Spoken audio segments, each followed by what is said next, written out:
Haha, that looks really cute. Oh, I love it! Welcome to the Mike Cassidy Photography Podcast. Thank you, big voice in the sky. My name is Mike Cassidy, and I'm a boudoir photographer from New Jersey, and this is my show. I get to talk to some of the best photographers in the world to find out how they got started, what sparks their creativity, and what hurdles they've had to overcome to get their businesses going. Along the way, we'll probably have a few laughs, but I'm here to have in-depth conversations about all kinds of things you've always wanted to know from the best out there. So stay tuned. You never know what you may learn.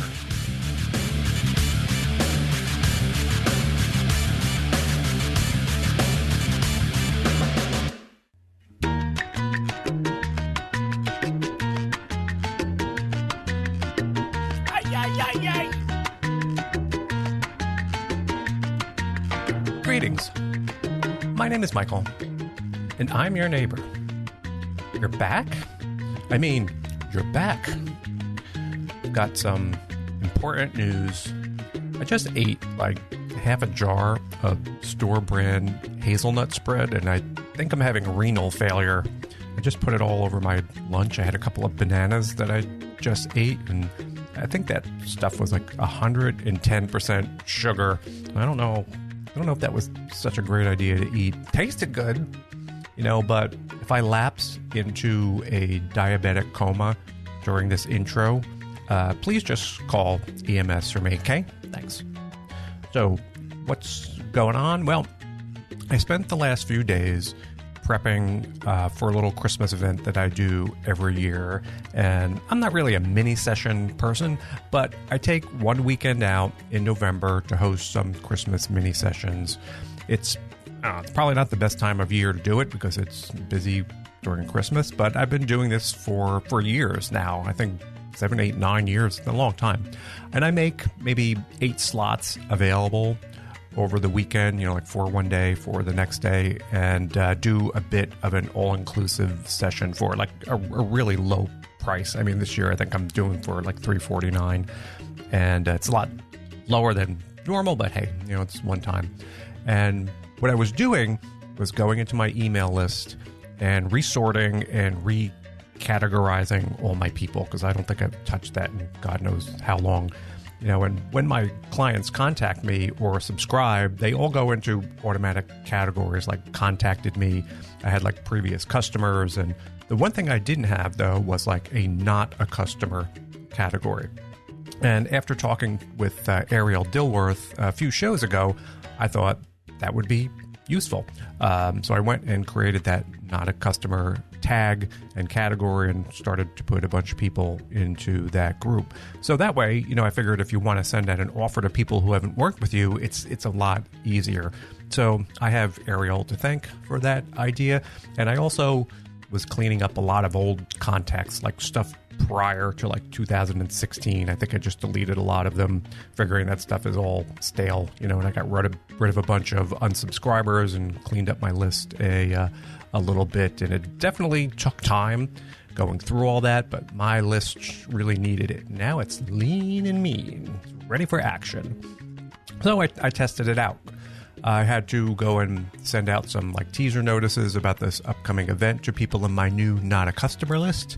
About an offer that was going to be sent out, and I think the actual offer goes out today. I have it all like scheduled, so I'll have to keep an eye on that and see how my results go from that mailing. And these sessions, I don't put a lot of energy into them, but they usually fill up. It's only a couple spots, but this year, who the heck knows what's going to be going on with all this crazy universe we live in. So we'll see. My thinking here is really it's a nice gift, and there's a lot of people who contact me over the year, and I'm just not in their budget. So it gives people a chance to come in and work with me who otherwise may not have been able. And, I'm okay with that. It gives me more work to do, so there's kind of a delicate balance of making that worthwhile. But hey, you do what you got to do sometimes. And also, one thing I've been like toying with is having a holiday giveaway. I used to do this where I would give away one of these spots in this weekend, one of these mini sessions, and I'd create this whole contest entry on Facebook and promote it, and I'd pick a winner. And I'm not certain if I'll do that year. That's been like really hit or miss. And actually, I gave up doing that for a while. And when I first started doing it on Facebook like years ago, gosh, I don't remember when I started doing that. There was like this incredible turnout. I mean, I'd have like 1,000+ entries, like seriously, for like one boudoir spot. It was nuts. And then over year, that started to get lower and lower, and entries started to go down and down and down. But that really wasn't the issue. I started picking these winners, and they'd be like, yeah, no, don't want to go. And I pick the next name, and they'd be like, no, thanks. Or I would get no response. And I was like, what's going on? This just kept like happening. Like I would go through these people, like who enters and doesn't want anything to do with the contest. So that became really annoying. And that went on for like a couple years. And so I just had to go to the 4th or 5th or 6th name. And I was like, that's it. I don't want to do this anymore. So I stopped doing those giveaways. And then last year, I went back and did the giveaway for the first time in several years, and it went okay. You know, if you remember when I was chatting with Henry Chen a few shows ago, I was telling him I used ManyChat to run that giveaway, so I didn't have to do a whole lot. You know, I scaled it way down and made it much simpler, and it went okay. So this year, I'm undecided. I don't know. You know, it's a cost to do all that, and I really don't expect any return. But it's a nice experience for the person who wins. You know, they always have a nice experience. So I'm still tossing that idea around in my head. We'll see what I decide to do. And speaking of nice experiences, today's guest is all about the customer experience. Today's guest is Becca Mathews of Naturally Vivid Photography, and she's a senior portrait photographer from Maryland, and she's booked. She's got no more room for you. And she operates, like me, with only making a certain number of slots available every month, and her booking season is generally filled before even it gets going. Why? Well, today we're going to find out, and you're going to have to listen. I had a wonderful conversation with Becca, and she's intelligent and charming, and she knows how to run a photography business. That's for sure. So this was a good show. And then later, I'm going to contact each and every one of you, and I'm going to quiz you on it. So you better pay attention. And as always, I like hearing from you. You can connect with me online on Instagram at Mike Cassidy Podcast, or via my email at mike@thephotographypodcast.show if you feel like reaching out to me. And thanks so much, and I'll see you on the next show.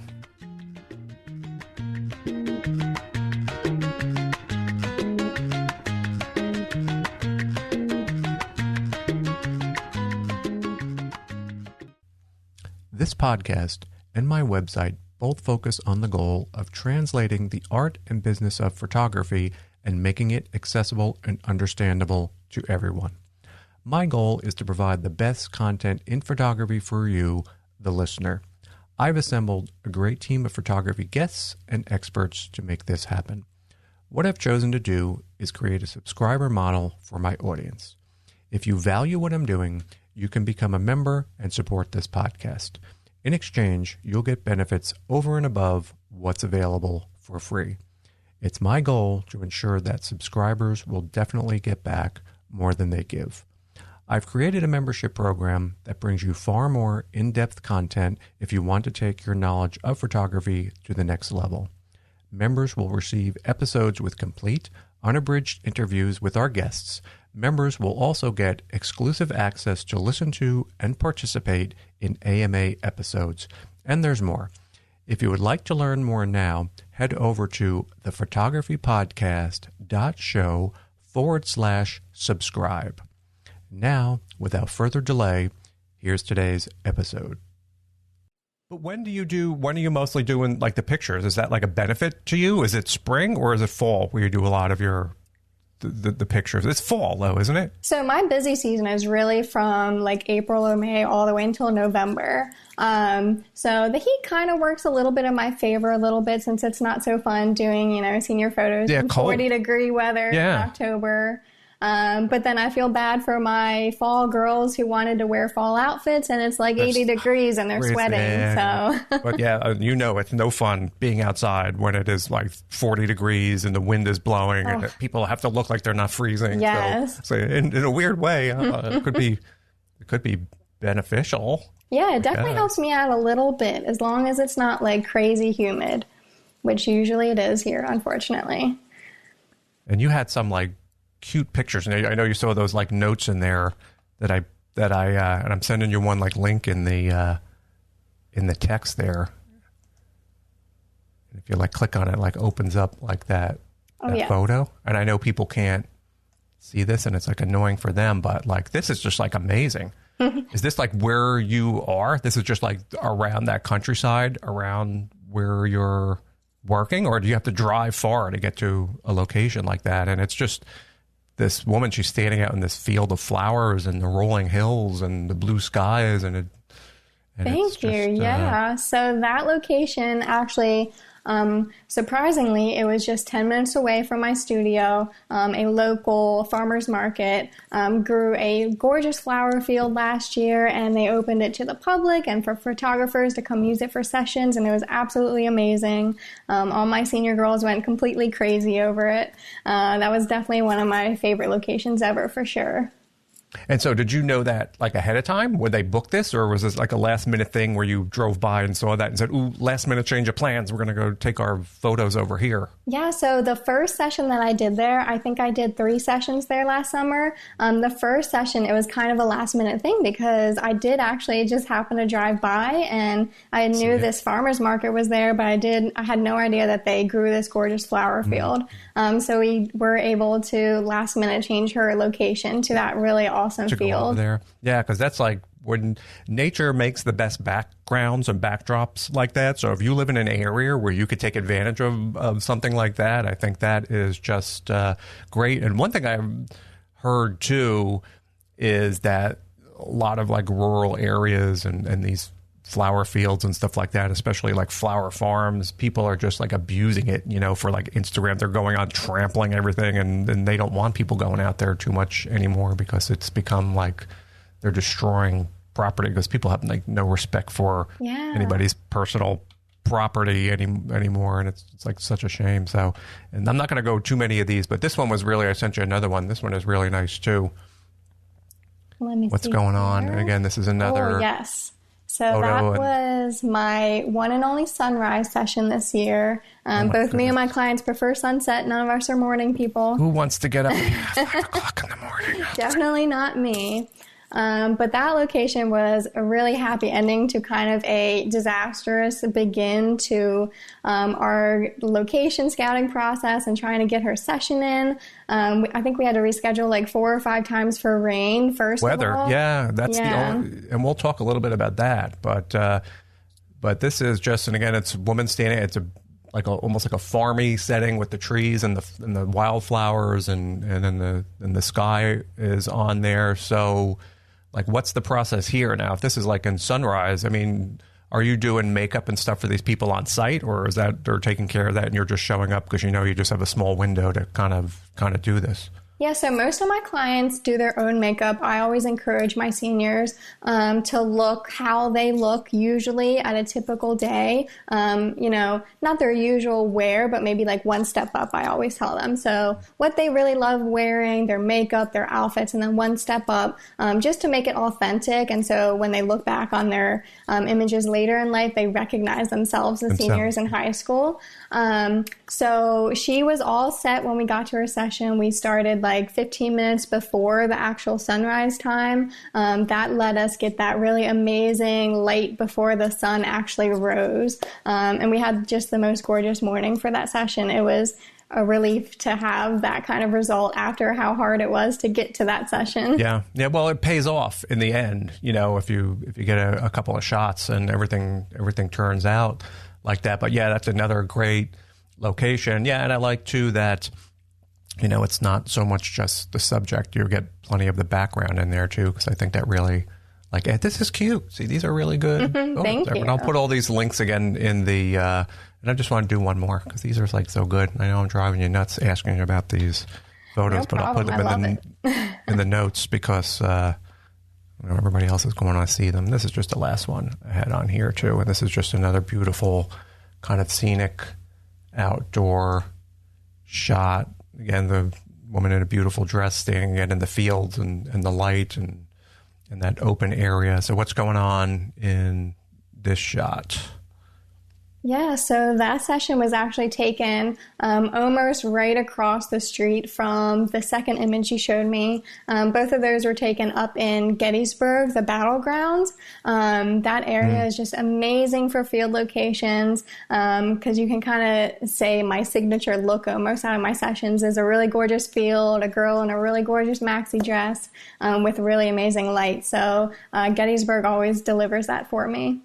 And they just let you walk out on there. You don't have to go ahead and get any permission to go ahead and do this. You can just park and go ahead. It's I know public I've been there a long time ago. Yeah, and there's a lot of open space out there, farmland and so forth. So do you scout like this place, or do you know it just from being there so many times, or do you get tired of the same locations and you say, let's try here and let's try here? How much work do you do going and so trying to find a new spot? At this point, after doing this for 5 years, I pretty much have locations of possible fields all over in my mind already. So if I'm looking for a field for a senior, I really just have to go check these places to see what the fields look like at that time. So luckily, I don't have to do too much scouting and driving around for fields now.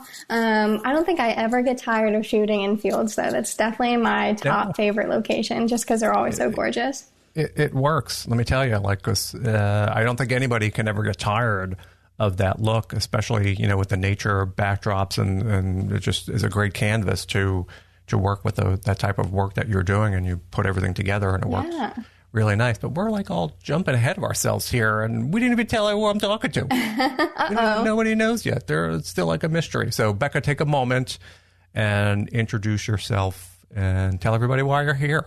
Yeah, so I am Becca Mathews. I am the owner of Naturally Vivid Photography located in Maryland, and I specialize in high school senior portraits. Yes, you do.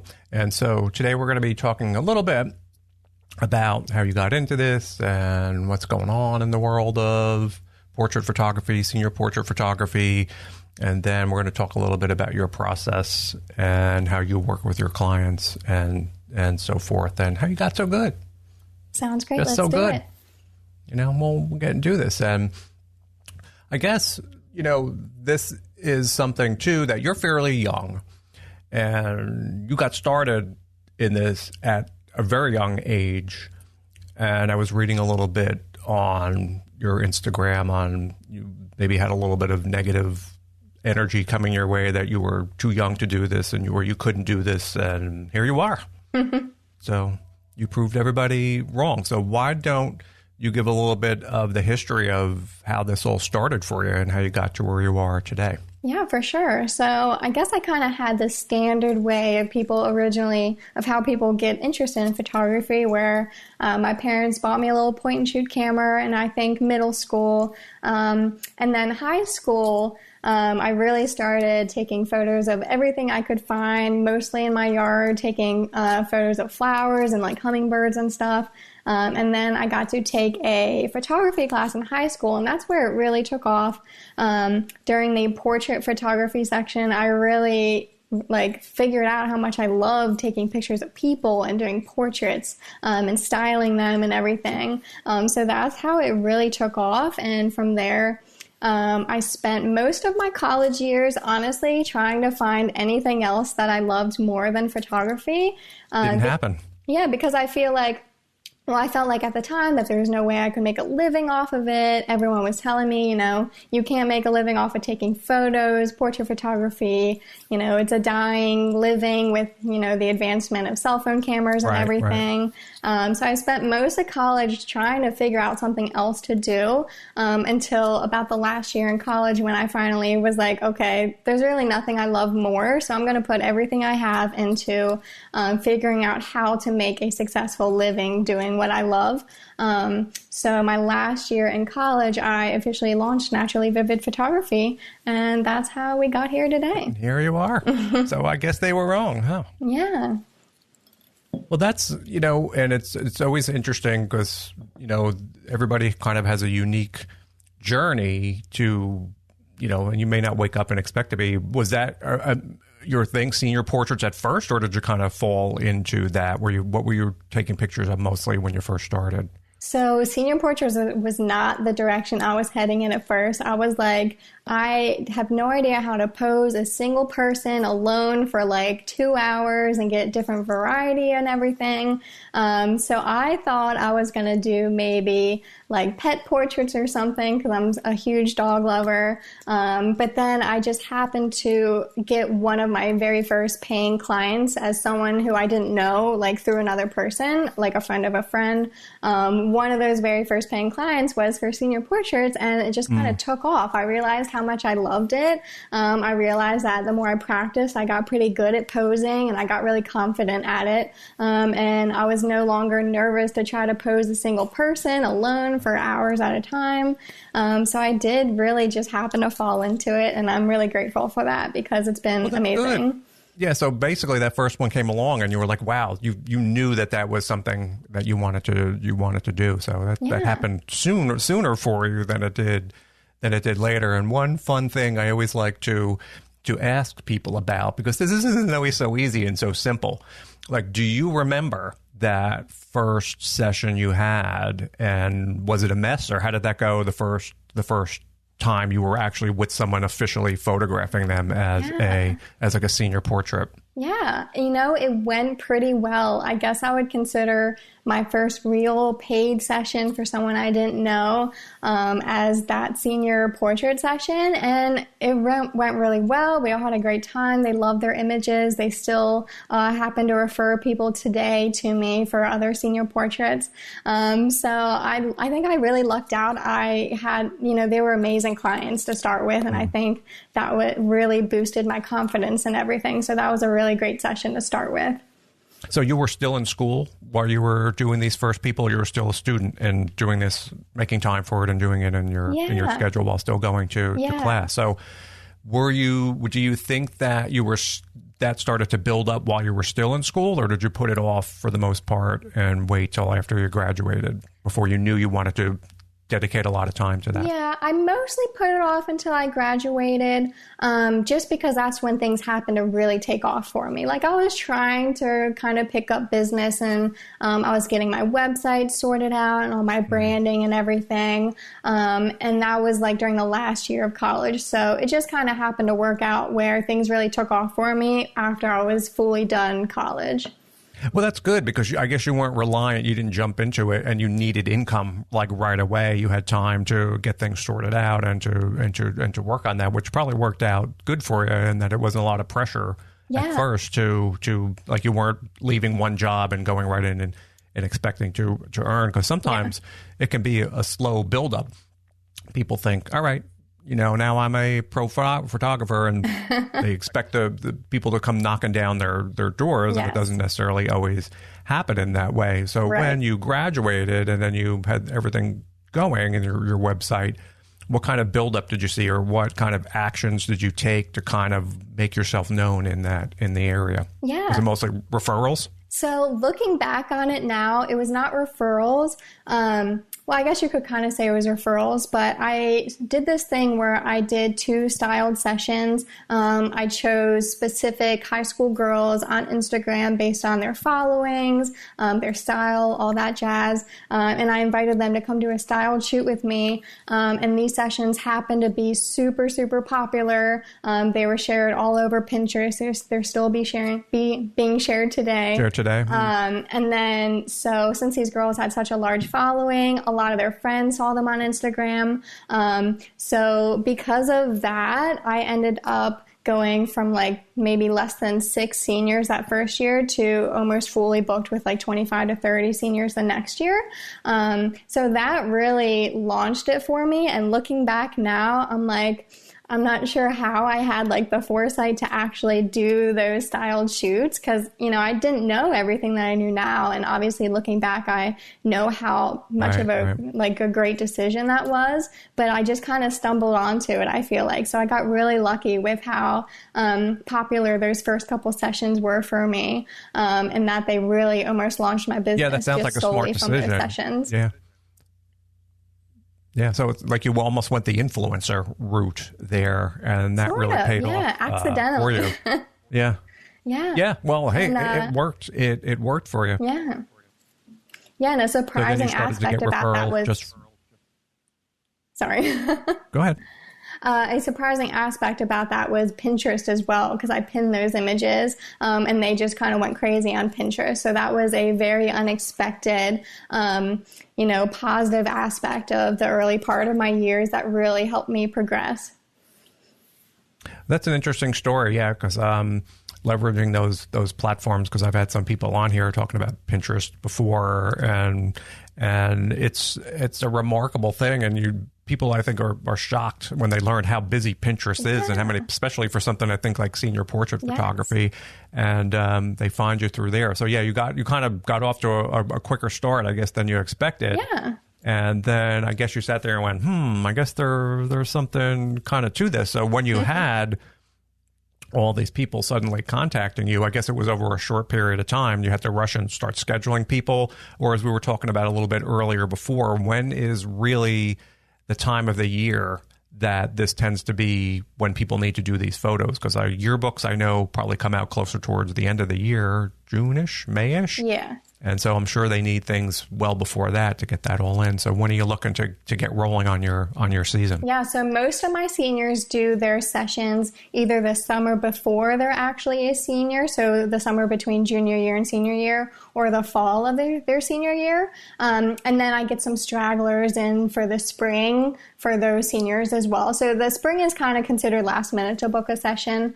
Normally I book up almost my entire year before summer starts, which is a little early, but most people do like to get their sessions in pretty early, at least in Maryland here. That takes pressure off you, because if you have everything booked earlier, you don't have to like scrambling around, and if you can fit another person or two in later. Are you working where you're just taking only a certain number of people and that's it? You don't want to drive yourself crazy? Yes. So I stick to a really specific number. Every year I decide what other things I want to do this year. And I decide, I'm only going to take 8 seniors per max per month.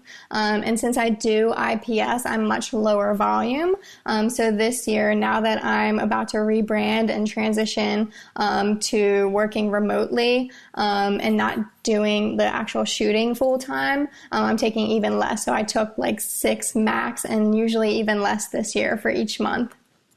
Yeah, so I guess you have so many spots per month, and then you have your schedule, and then if you snooze, you lose. Yeah, so these unfortunately. people come into you later, like, thanks, but no.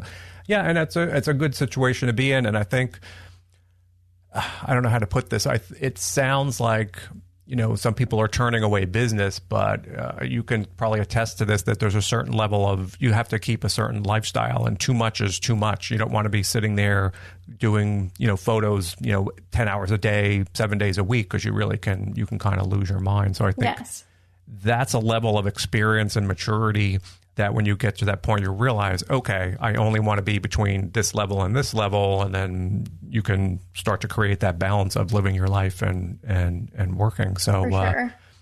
How did you arrive at that number of 8 to 10? Though, is that just editing wise? Are you doing your own editing on these photos, or is it just that's what you can handle without going crazy and sitting down? Yeah. So right now I'm still a one woman show. So if I was going to keep going, I definitely was going to outsource editing and start getting into looking for a virtual assistant. But at this point, since I do IPS and I meet with every single client, I book 4 times. So and then not including like all the time for editing and everything, I have to block off at least 4 days in my schedule for every single client. That's really how it worked out to be. I really can't handle any more than 8 per month, or else I'm just going to go crazy and the quality of work is going to suffer. Right. So in order to keep the level of service and experience I provide my clients, I have to limit, which does unfortunately mean that I end up turning people away, and I always feel really bad about that. But I always try to let everyone know through social media that I do book up earlier than most photographers in this area, just because I have to limit myself that way to provide the type of service I do. So usually everyone who like really, really, really wants to get in with me and book a session with me, they are usually able to. They know. Yeah. And one thing, too, you talk about this outsourcing, which is kind of a buzzy word kind of thing now with a lot of people. Oh, just outsourcing. A lot of people do outsource editing. But like, and someone asked me that once, and I know that's something that I wouldn't do, because low volume, you know, your look is kind of a personal thing. Like over time you develop a style, and I don't think that would be the same thing just uploading a bunch of photos and having somebody else straighten things and editing. To me, that loses that bit of personal touch that it wouldn't really be mine. Maybe if you're doing something like an event where it really doesn't matter, in a hall and picture is a picture, that's one thing. But would you ultimately outsource? Because your photos have such a look. Would you ever do that too? Send your files out to have somebody edit them for you? Yeah, I would. So I have a unique perspective on this, because this year I actually did start editing for another senior portrait photographer as well. And I have plans in the future to full-time edit for other photographers. Originally, or a few years past, I thought exactly the same way you did. I thought, you know, there's no way another photographer can edit my images to the same level as I would. But the way outsourcing actually works is the photographer I edit for, she'll send me her galleries, and she edits each individual lighting situation and location. She edits an anchor image for me, and then I go in and match every single image to that image. So I make any adjustments that have to be done to match them. So those edits actually do end up being very consistent, or even, you know, perfectly matched to her edits. I see. So you have a reference photo, and then you're basing everything else off of that. Yeah. I understand. So you're giving yourself more work doing that. You're going to be editing other people's photos. Like, interesting. And one thing I was like curious about too, you know, when I work with mostly women and in the world of like women's portrait photography, there's definitely strata. You know, there's people operating at different levels of not necessarily also quality, but pricing and so forth. Does that exist in senior portrait photography? Are there different strata and different types of photographers there for different needs? For sure. There's definitely a huge range of different levels of pricing and service available for clients looking to book senior portraits, which is great in one way, and in another way it also makes it very confusing for clients to have to choose a photographer, because there's everything from very cheap photographers who are giving away all the digitals basically for nothing just because they're not aware of what it takes to charge profitably and be profitable long term. And then it goes all the way up to photographers who charge a luxury price and they're offering a luxury experience. So there's definitely a huge range of pricing and service available in the senior industry. Yeah, and that's interesting that, you know, when it does make it complicated for people to shop. Because unlike, and I always use this example when talking to prospective clients for me, when you may be dealing with large brands like Mercedes-Benz or something, because of all the marketing dollars they spend, you know that Mercedes is like a luxury car and people expect to pay more for that. But when it comes to smaller businesses or like photographers, there still may be those differences, but it's not immediately evident to people. And sometimes, and if you have pricing on a website, you know, people look around and all they do is they're seeing one price and another price. Now, you would never go, a Mercedes is $95,000, and I can get a Hyundai for just, you know, you understand there's like differences there. Yes. But people, that doesn't always click in their brain. They just see, I can get my photo for $35 here, and this woman is charging $1,800. I'm going for the $35, you know, because they just don't.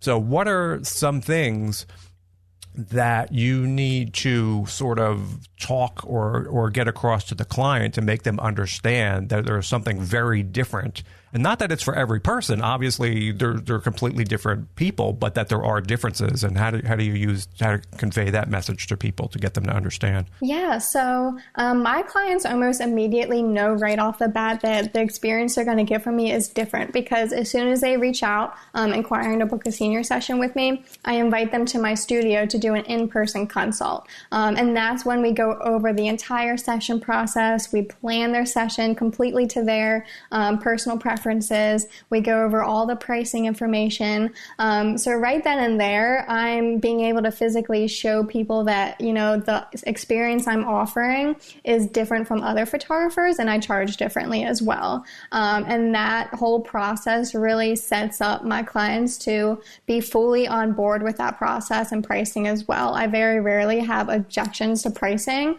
now, which is really amazing. And I get to work with clients who really value what I do as well. Yeah, so you're just not mailing somebody a price sheet when you get an inquiry and say, here's my pricing. Yeah, definitely not. That tends not to work. And, I think that's what happens in a lot of instances, and it makes it much more difficult. Like I said, just someone seeing a price without any context, you really do have to get in there and say, hey, okay, so this is what comes along with that. And then people either understand it and then they're like, yeah, we're on board because we like this. But as you know, unfortunately, you can't be everything for everybody. And I guess the sad part is, sometimes you run into someone probably you really would love to work with, and it's just not financially possible for them. You ever run into that? And I guess that could be kind of a sad. That's one of I know personally, me too. It's one of the things that is not the best part of the job, because I love your work and I would really like to do this. It's so cute. And then they see what it is and they're like, oh, I just don't have that. For sure. Yeah, that part is definitely sad. But you have to remember that if I priced myself in a way that every single person could afford me, which would mean I would have to be priced extremely low, then I wouldn't be able to do this at all. And I wouldn't be able to serve all these seniors and provide them with this amazing experience that they're going to remember forever. So it definitely hurts to not be able to serve everyone just because of the price I'm offered at. But that price also allows me to do what I do, which is, right. I really enjoy that.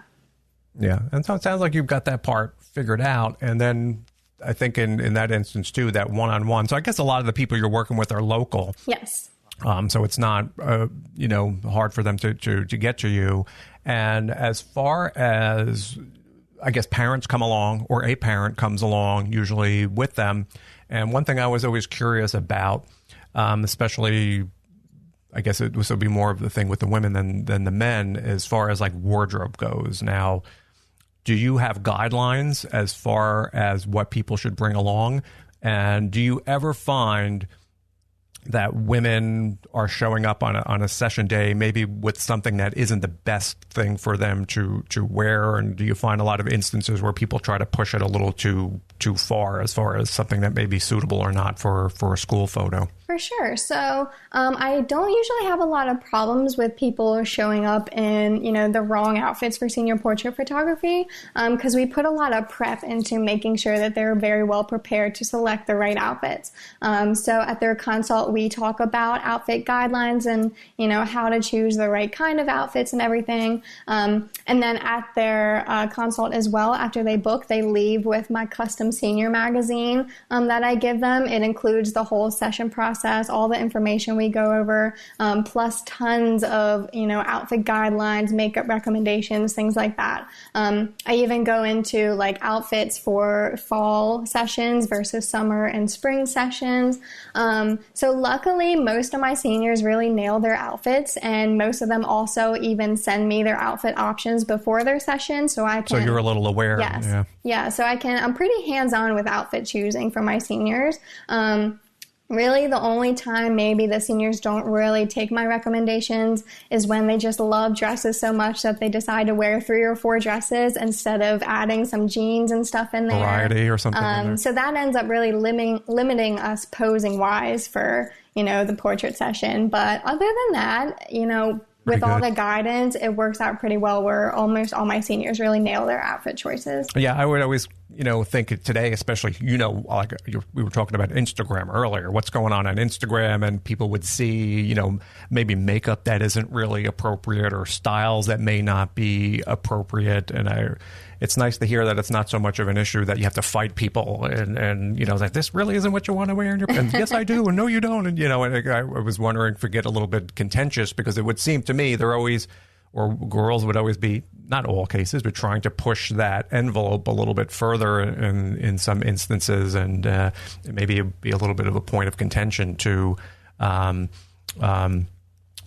girls. And speaking of, this is always another thing I was curious of. Obviously, as a parent, their mother or father or other family members. Do you ever run into portrait moms? Are there like parents who know best and like drive you crazy? Because now I work with mostly women, but a couple of years ago, maybe not the smartest thing, I decided to start doing some beach photos in the summer, which blew up into this. Now it's way too much, but this is mostly like little kids, and invariably, the parents always like yelling at the kids, screaming, look over here, Johnny. And so I wonder if there is a high school parent version of that, where, how they have like the actor mom and the mom who like knows best for their kid. Is there any parents or an issue at all, like driving you nuts, telling you what to do? No, she can't go with it. She has to go this way. And how do you deal with that if that's an issue? Yeah. So, I mean, any photographer who's been around for more than 10 minutes has definitely experienced one of those, issue parent. But luckily, overall, the parents that I get to work with are extremely trusting and respect me and what I do, and know that, I've got their backs and I'm going to deliver images that they love.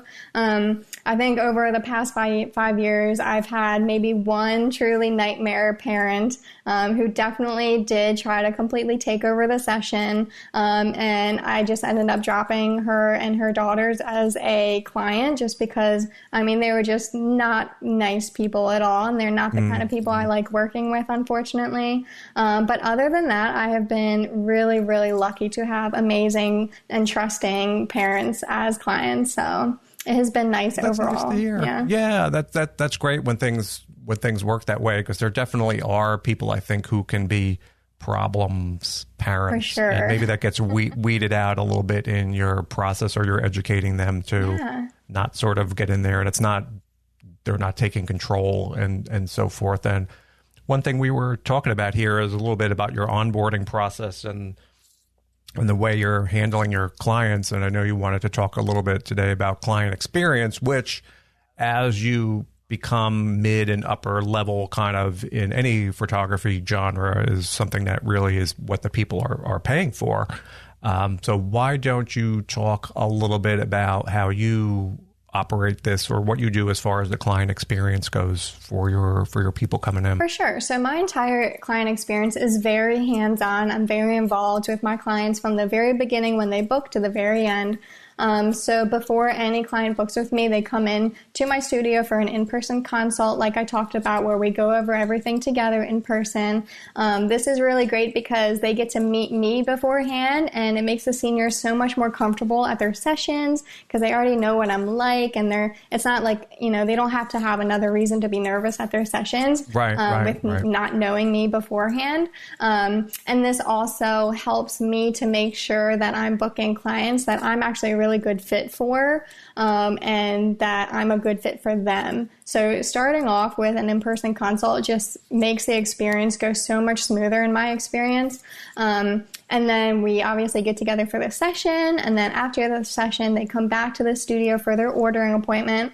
That's when they see all their images for the first time right here with me. You're doing it the same day after they do their photos? No, or right afterwards? So theirs usually takes place around 2 to 3 weeks after the session. So that's when they'll place their product order as well. And then after the product order is placed, I will either personally deliver their product order to their own home for them, or they can pick it up at my studio as well. So I really love having that, full, complete session experience where I am able to meet everyone in person. I can learn about my seniors, learn what they really want from their session, hear about their vision. So that way they have a really smooth session experience. They love the entire process, and they end up with images that they really love and really represent them and who they are as seniors in high school.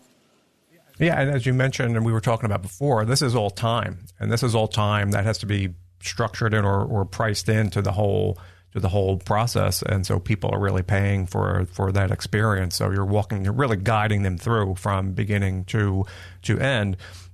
And then one thing we were going to bring up too is you mentioned after your session is completed, they're all coming back in a couple of weeks later.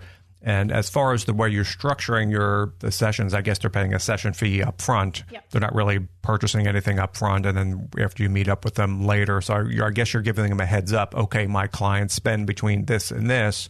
You're not sitting people down and then suddenly, showing them some of the prices at that point. I'm guessing when you first meet with them, they're aware of the boundaries that people are going to be spending with you. Yeah, correct. So at the consult, we go over all the info, including full pricing information. I never want there to be any surprises for my clients at their ordering appointments. Most of them actually come to their appointment pretty much knowing exactly what they want to order anyways and just pick out their images. So this way, it keeps the experience very positive for everyone. Everyone's on board with, they understand exactly how much they're going to end up investing. And not only are they okay with that, but they really appreciate the service and the products that they get to walk away with.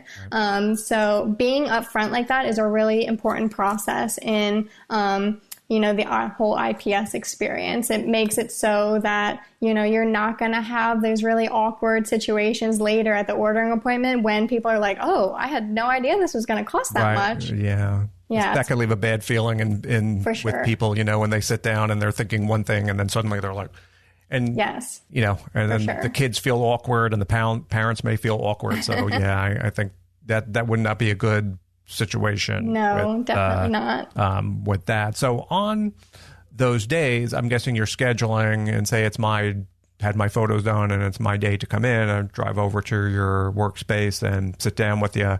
And how do you go through that a little bit with someone when it comes to the ordering session? Yeah, so we start by watching their slideshow. I put all their images together in order and then pop some, music on it that's going to get the parents and the moms all teary-eyed. Is that the first time they see it? Yes. Or are you showing them that's the first time that they see it? So right after their sessions, the day after, I do post one single sneak peek image on Instagram for them to see. Because they got to see something. You got to send them something. Yeah, and that does not affect my sales at all. So then they see the rest of their images completely for the first time right here with me. So it's exciting. Yeah. It's exciting for them. For sure, yeah. And then we actually talk about, specifically what kind of products and display art they're interested in walking away with from their session. And then we start narrowing down their images. For every ordering appointment, I have a set of proofs printed. They're just 4x6 prints of all the final images. And they sit here and they sort them and they compare them. And it's just a really fun process. And being able to see them all together, ask me questions, see them in person, things like that. It makes them really enjoy the process and they're involved. Yeah. And they're comfortable and confident with their choices for product orders and everything. So it keeps... So there's no surprises. Yeah. So it's actually a really fun experience for me at the ordering appointments because I love being able to see which images are my clients' favorites. Because if you're a shoot and burn photographer and you're just sending out a gallery after you do their session, usually you don't really hear back from people. You don't get to know. They're gone. Yeah, you don't get to know what are their favorite images, which ones they didn't love. So I really love being able to have that immediate feedback from my clients. Yeah, and so that sounds like it takes a while. They have a good time doing that, and I'm guessing ultimately, I don't know. You look at me; I've been in high school for a long time, but I'm guessing they probably only need one photo really that gets printed in a yearbook. So my guess is they're buying a lot more than one, and you're probably selling them prints or what these days, or what's common for you when the group comes in and selecting their photos. What are they buying mostly from you? Yeah, so surprisingly, I don't even do the yearbook photo. So when clients come to me for their senior session, they are getting their yearbook photos done separately at their high schools. My county is really great where they offer that already for everyone. So when they come to my sessions, this is totally separate from the yearbook images. So we just do all the fun outdoor images that are personalized to them. So most of my senior clients walk away with at least one piece of wall art to hang up and enjoy every day. And then they also choose either an album or an image box to keep all their favorites from their session in one place. And then they also get to choose from gift prints that are great gifts for family members, graduation announcements. Grandma wants one. Yeah. Uncle, Aunt. So I'm guessing, there's a lot of stuff. Yeah. So a lot of prints get sold and so forth. You're not so much just digital pictures that you're giving. No, not really. So each of my seniors do walk away with digital images to share on social media. Those are included with qualifying print orders. So the number of digitals they walk away with just depends on how much they end up spending on their product order, which puts the focus on the products, which is my focus as well, because I want people to preserve their images and actually enjoy them rather than them only being lost on social media, never to be looked at again after you post it for the first time. 8 seconds, and it's yeah.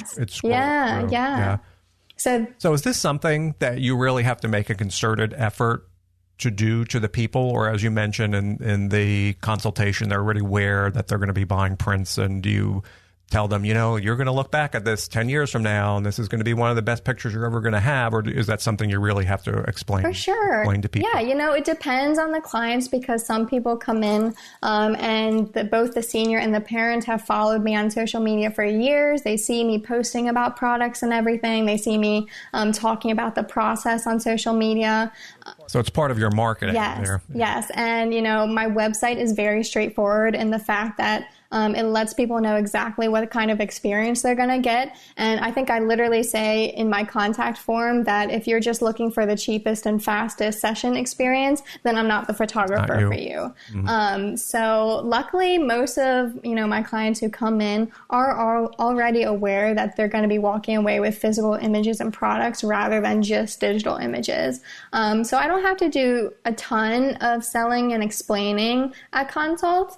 But, at the consult, I do focus on putting that emphasis on, creating that desire that, yes, these are things you're going to want in a few years, and even, decades later, you're going to really enjoy them. And people don't make that connection. And it's still interesting to me. And I had a person earlier in the summer, I forget, it was May or June again, who contacted me, and I think it was for my beach business, and that's not something I really charge a lot of money for, just kind of a little side thing. But this woman was talking to me, and not a very nice woman, but she was like, well, the last time I was with a person, they just gave me the whole CD, and is that what you're going to do? And I'm, and I knew this was not the person for me, and I don't really speak this way to people, but I will make them, I don't know the right way to put this. I will make them feel unwell, maybe because I know I don't, in a way, saying, well,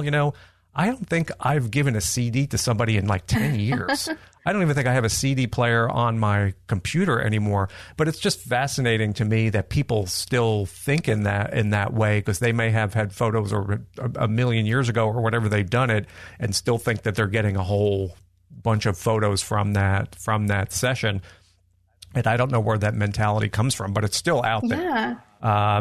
And breaking people from that, she didn't want to hear otherwise, because they hear, well, so-and-so did it, so why aren't you doing it? So that way they're trying to make you feel in some essence like you're lesser of a person because you're not giving them everything, away. So that's, to me, dealing with that ideology or that mindset is still out there in a lot of people, but it was always puzzling to me. And I would always say to them, well, I went to a restaurant last week and I ordered one meal. Doesn't mean I get to order everything on the menu without paying for it. Right. People don't want to hear that, because it happened once, so therefore everybody must be doing the same way. So any struggles with that, as far as you hear this giving away everything to the people? Yeah, and honestly, I think that, public misconception is even worse now, just because of the nature of social media and this digital age we're in.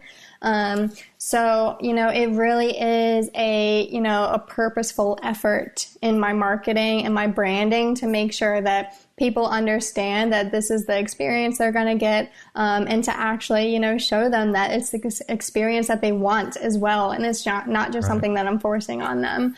So it definitely takes a lot of effort and purpose to be able to counteract that public misconception that, photographers are just a commodity now. We're not a luxury anymore. And we're just here to give you all the digitals and say, hey, you're on your own. Goodbye. See you later.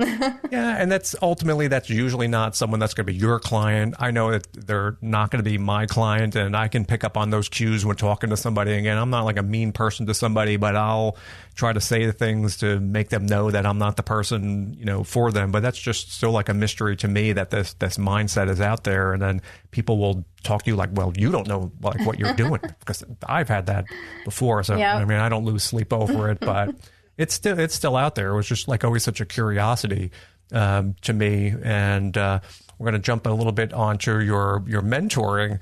And this is one of the things I was reading a quote on your website, just along the lines of what we were talking with, is that it was always like an interesting thing to me.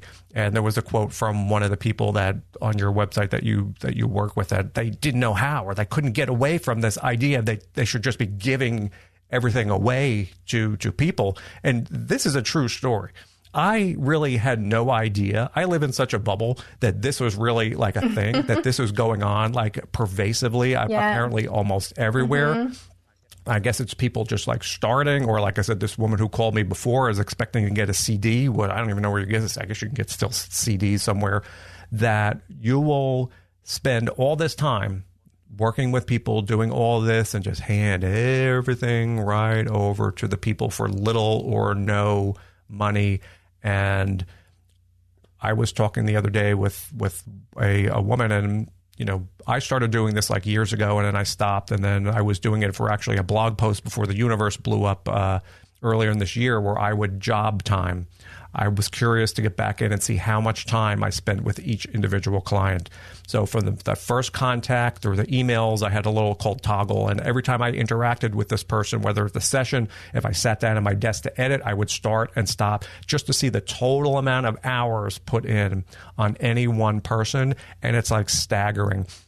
And I think these people don't understand that. And if you knew you were putting in 15, 20 hours and you're handing something over to somebody for $50 and you're making yourself like 14 cents an hour, like doing this, that is like the eye opener. So what do you hear?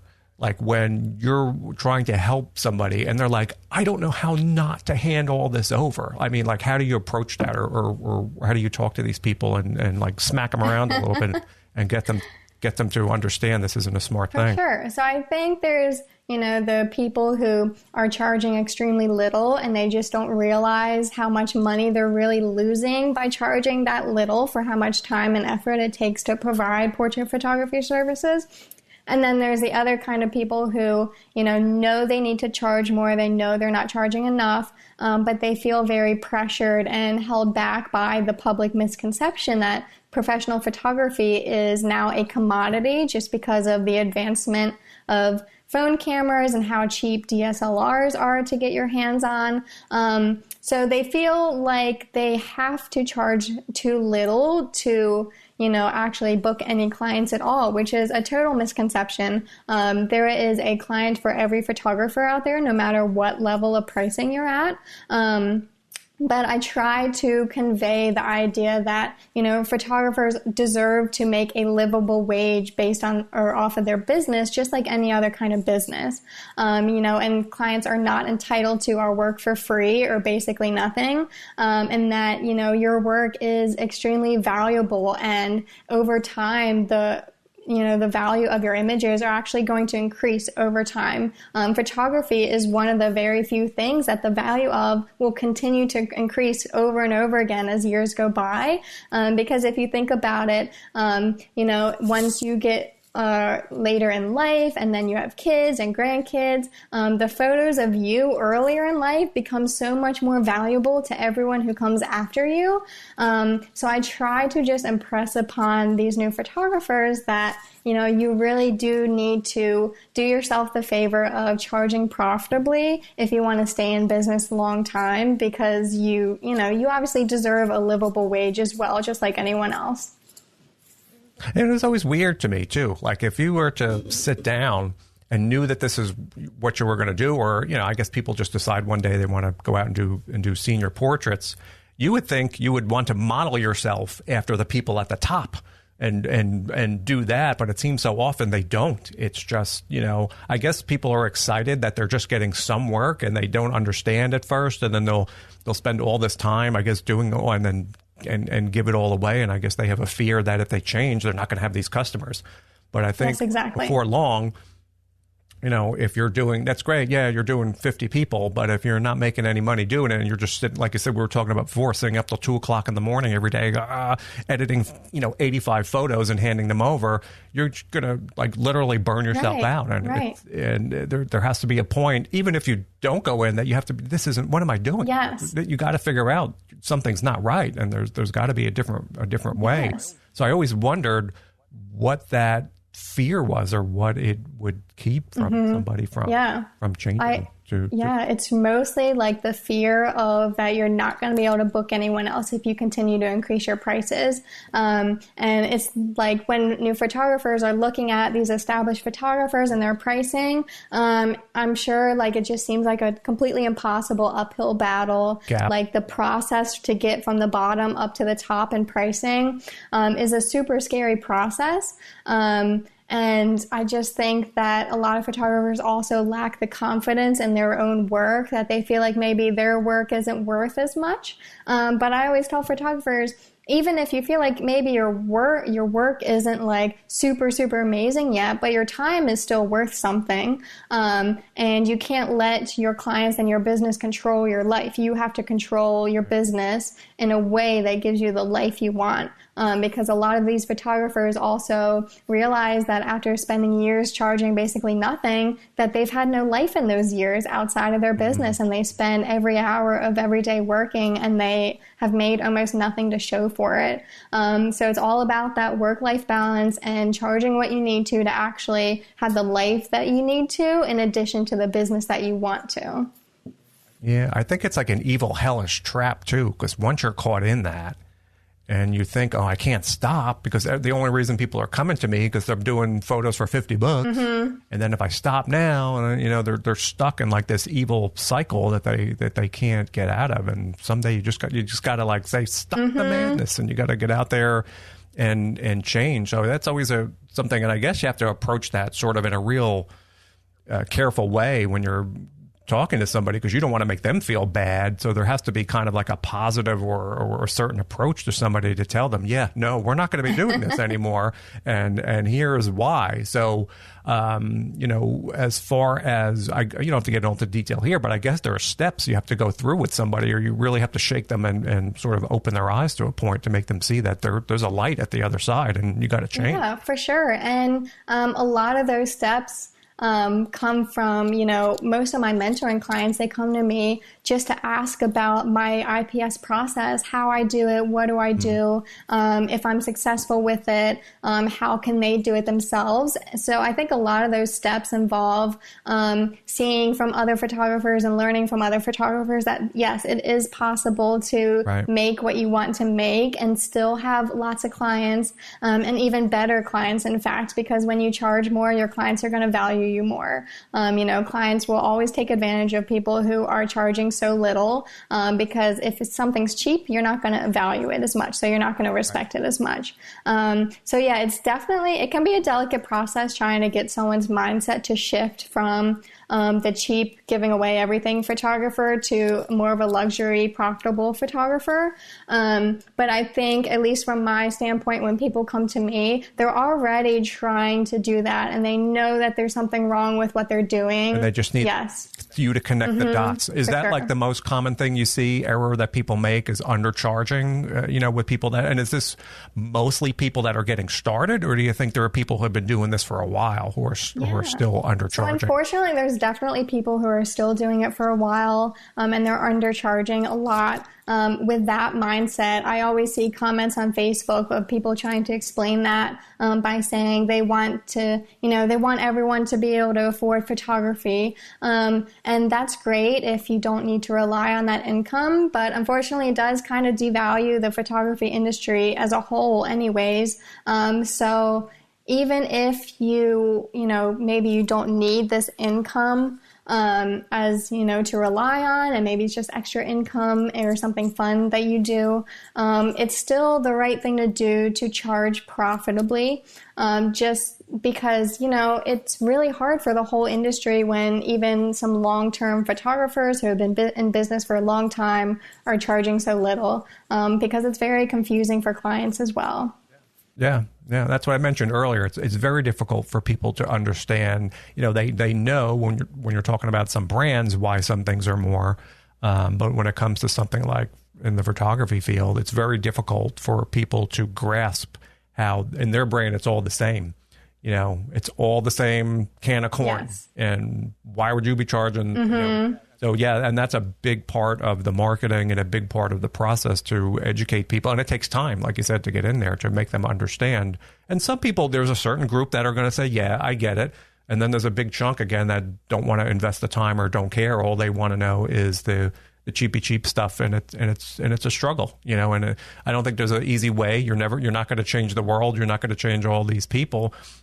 You just have to do what you can do the best that you can and work with that group that is your customer. For sure. And, you can't let that drag you down. Yes. You can't let that weight pull you down into where everybody else is. Exactly. And when you are working with people, you do a lot of Skype or you're right, like one-on-one mentoring. So, and I guess that you're working with a lot of younger photographers who are trying to break into portrait photography. Is that your main clientele for the mentoring is younger people trying to get started in that business? Yeah, I think the younger photographers gravitate towards me because I'm pretty young myself. I'm 26 now, but I still look 12. So people just assume I'm young to begin with without even knowing my age.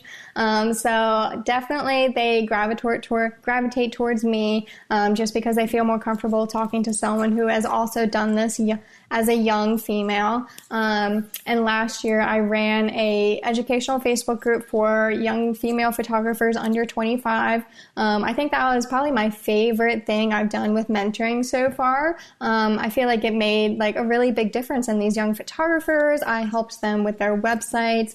They always, they could pick my brain on pretty much any topic. I pretty much educated them as much as I possibly could to get them, started off on the right foot with their businesses, so they don't have to waste all these years learning the hard mistakes on their own. So when they can learn from a more experienced photographer, it really sets them on the right path early, and it allows them to achieve, greater success faster because they don't have to, figure out their own mistakes. They can learn from other people's mistakes. So I really enjoyed doing that as part of my mentoring process. Yeah, why wouldn't you want to jump 2 or 3 years ahead and save yourself that time and headaches where figuring out on your own? And this is one great thing about, I don't even know what year this is, 2020, because when I got started, and I was talking to the photographer Tanya a couple of weeks ago about this, even 12, 14, 15 years ago, this didn't exist. There was no YouTube, there was no, going out there. You did have to kind of figure it out on your own. So it was tougher, but the people who figured it out, they got through. But the great thing about today is there's so many resources and so many people you can turn to willing to help. And this was, again, one of my ongoing topics in here. And obviously you are super smart and you've got it all figured out. But there's a lot of people out there giving photography advice that just have no idea what they're doing. And that can be really confusing, I think, for people first starting because, for all they see is here are tips to get started, but they don't know whether the person that are giving these tips actually, they can't tell the difference. You may know, and I may know. I'm like, what the hell is this person talking about? So, I think there may be too much out there, and it takes a little bit for people to get in and get associated with the right person. And when you're working, I guess, one-on-one, you mentioned you have a Facebook group, or are you doing more one-on-one sessions though with people, or just answering these questions through Facebook? Yeah, so it's all one-on-one now. I got way too busy and we ended the Facebook group at the end of last year after doing it for a year. But photographers are always welcome to reach out to me through Instagram, DMs, email, everything. I'm always happy to answer questions. And then for people who need that more in-depth help and they really want that one-on-one time where they can truly pick my brain about anything, that's when they really come to me for the one-on-one Skype mentoring sessions. That's good. And you can sit down with somebody and get them going. And yeah, it's good. One more thing, you need to fill up your calendar. It's not like, you gotta, hopefully you're factoring that into your free time as well. You don't want to get too busy in mentoring people. I guess you have to really restrict that too, Yeah, is only have so many people. But no, that's good. And one other thing I was curious about too, do you think that younger is better when it comes to the senior portrait? Like you mentioned before, people are like relatable and so forth. Is it most people tend to skew younger when they're in senior portrait photography, or no, not really? I think there's definitely positives and negatives to being so young and in business. One positive with senior portraits is the high school seniors are much more comfortable with me. They can identify with me. I like the things that they like. They feel comfortable with me. But then on the other hand, the negative part is sometimes it is hard to get the parents to respect you. I think every young female photographer has had, situations where the parents are very subtly, disrespectful or rude to you, or they don't. She's only a kid. And that's definitely a major drawback. But I think overall, it's probably a positive thing in the senior portrait industry to be a young female doing it. Just because, at the end of the day, you have to make both the seniors and the parents happy, but it's hard to make parents happy with images if the senior isn't happy with them. So just having the seniors be super comfortable with me is a huge advantage. And one last thing, and this is rolling back, and then we'll wrap this up. But this is something I brought up earlier when we were looking at your photos, and I know I have to deal with this too sometimes out in the summer. What happens when it rains? See, now, I guess you just reschedule the next day because, you never know. And usually this is sometimes a night before thing. Are you always kind of watching the weather when you schedule somebody? Say you have a session on Monday. Are you watching the weather all weekend, or what happens when it looks like some clouds? The clouds aren't necessarily bad, but the rain is the bad thing. So what's your procedure there as far as changing? Yeah. When I guess people need to be aware of this as well. So honestly, I always say, I feel like half my job is being a weather girl and just watching the weather, watching the forecast. Unfortunately, Maryland weather is extremely changeable. It's so fickle and totally unpredictable. Honestly, I have started only looking at the weather for a session the morning of that session. If I look any earlier than that, the forecast will change. It'll change 50 times. It doesn't matter. And then even, the day of session, sometimes the weather changes every hour. And I'm sitting here with my clients trying to figure out if a storm is going to hit us, if it's going to miss us. Do we try to get the session in? Do we just reschedule? So a big part of me limiting my sessions is allowing as many open days as I can for weather-related reschedules. And then always have an umbrella in your trunk. That's what you got to do. You got to always someone hold that umbrella over, and just don't have it in the frame. And it could be raining all around. But yeah, weather is always something you have to deal with. And people don't think about that because they may say, we can only book our session on the 28th. That's the only day we're free. And I'm that's great. But, it can rain on that. People don't necessarily. And then they're like, oh, yeah, I never thought about the weather. Well, Becca, I think we covered 80 bazillion things here today. This is like a chock full, rich episode of information. And what I want you to do here, though, is where can people find you? Where do we go to find you? So my website is naturallyvividphotography.com, and all my social media is that as well. Instagram is my main social media, but also be on the lookout because I will be rebranding here in the next couple months to just BeccaMathews.com. So there will be some changes coming up pretty soon. No more naturally vivid. Okay. So we'll make sure we have that on. You're changing the website name too? Or is that just going to be forwarded over to the new... Yep, for sure. So even if you go to naturallyvividphotography.com, you'll still be able to be directed right to my current website. Send over to... Oh, and yeah, I just noticed you do engagements on there. And you have horses too. What's that like to go out? And I guess you're, again, down there. There are plenty of horses in the... These are really nice. Are these the people in the photos that own the horses? Yeah. Are they their horses and they go out? How does that work? So it's really great. I've been riding myself for most of my life, probably like 15 years now. So I love getting to do the horse and rider sessions where I go out to their farm and we do portraits with their horses. Sometimes it's for senior portraits. Sometimes it's just for, it's just for fun. That's really great. Yeah, everyone needs to go over to your website and look around. And I do want to thank you for coming on today and sharing everything. And it's nice to meet you. And the last thing I'm going to say is say goodbye to everybody. All right. Well, thanks for having me, Mike.